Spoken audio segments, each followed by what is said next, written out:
মসজিদ আকসা বলে আমরা জানি, সে ঘরে তামির করা শুরু করেছিল। সে ঘরে তামির কে করেছে? হযরত সুলাইমান আলাইহিস সালাম। সে ঘরে তামির করা শুরু করেছিল, তামির মুকাম্মল হয়নি, তামির পুরোপুরি হয়েছিল না। তখন আল্লাহ রাব্বুল আলামিন হযরত আজরাইল আলাইহিস সালামকে পাঠিয়ে দিয়েছে যে আজরাইল, হে আমার ফেরেশতা, যাও হযরত সুলাইমান আলাইহিস সালামের নিকটে যাও, আমার সালাম পেশ করো এবং তিনার টাইম শেষ হয়ে গেছে, তিনার রূহকে কবজ করে নিয়ে আসো। ভাই মাহতারাম দোস্ত বুজুর্গ, মওতের ফেরেশতা হযরত আজরাইল আলাইহিস সালাম হযরত সুলাইমান আলাইহিস সালামের নিকটে আসলেন, আসার পরে সালাম করলেন, বললেন, হে আল্লাহর ফেরেশতা, হে আল্লাহর নবী, আল্লাহ রাব্বুল আলামিন আপনাকে আপনার রূহকে কবজ করার জন্য আমাকে পাঠিয়েছে। তখন হযরত সুলাইমান আলাইহিস সালাম বলতেছে, হে আল্লাহর ফেরেশতা, আল্লাহর কাছে যায় কিছু মহলত চাও, কিছু টাইমের জন্য। কিসের জন্য?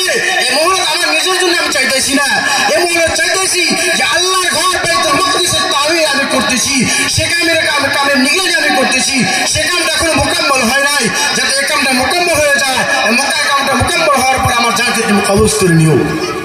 ভাই মাহতারাম দোস্ত বুজুর্গ, যিনি সারা জাহানের উপরে বাদশাহী করেছেন, হাওয়ার উপরে বাদশাহী করেছেন, সমুদ্রের উপরে বাদশাহী করেছেন, জিন্নাতের উপরে বাদশাহী করেছেন, জিন্নাতের উপরে হুকুমত চালাইছেন, তিনি ফেরেশতার কাছে কি করতেছে?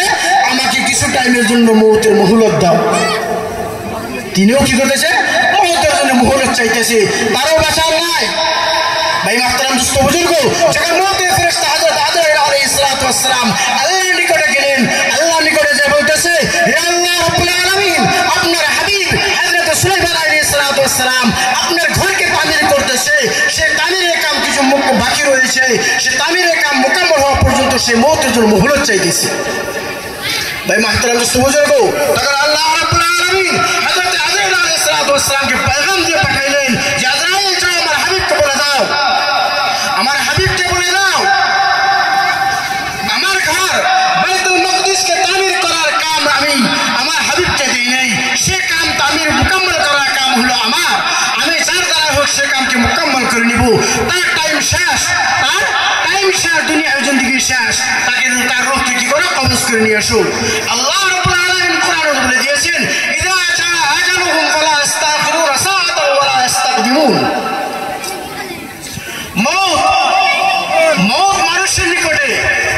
মওত মানুষের নিকটে ওই টাইমে আসবে যে টাইমটাকে আল্লাহ রাব্বুল আলামিন তার জন্য মুতায়িন করেছেন। মওতের ফেরেশতা মানুষের কাছে না 1 মিনিট আগে আসবে, না 1 মিনিট পিছনে আসবে, না 1 সেকেন্ড আগে আসবে, না 1 সেকেন্ড পিছনে আসবে।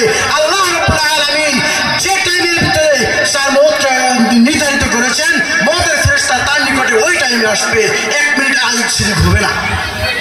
ভাই মাহতারাম দোস্ত বুজুর্গ, মওতের এই মওত থেকে কেউ বাঁচতে পারবে না। মওত আমাদের সবাইকে মরতে হবে একদিন। যদি আমাদের মরতে হবে তাহলে এই দুনিয়ার জিন্দেগি আমাদের চিরস্থায়ী জিন্দেগি না, দুনিয়ার জিন্দেগি আমাদের ক্ষণস্থায়ী জিন্দেগি। যে জিন্দেগি শেষ আছে, শেষ হয়েছে, শুরু হয়েছে, শেষ হয়ে যাবে। যে জিন্দেগি শুরু হয়েছে, শেষ হয়ে যাবে। আর আখিরাতের জিন্দেগি, যে জিন্দেগি ক্ষণস্থায়ী জিন্দেগি, যে জিন্দেগি চিরস্থায়ী জিন্দেগি, যে জিন্দেগি কোনোদিনও শেষ হবে না। শুরু তো আছে কিন্তু শেষ কোনোদিনও হবে না। সে জিন্দেগির জন্য আমাদের কিছু উপার্জন করার দরকার আছে।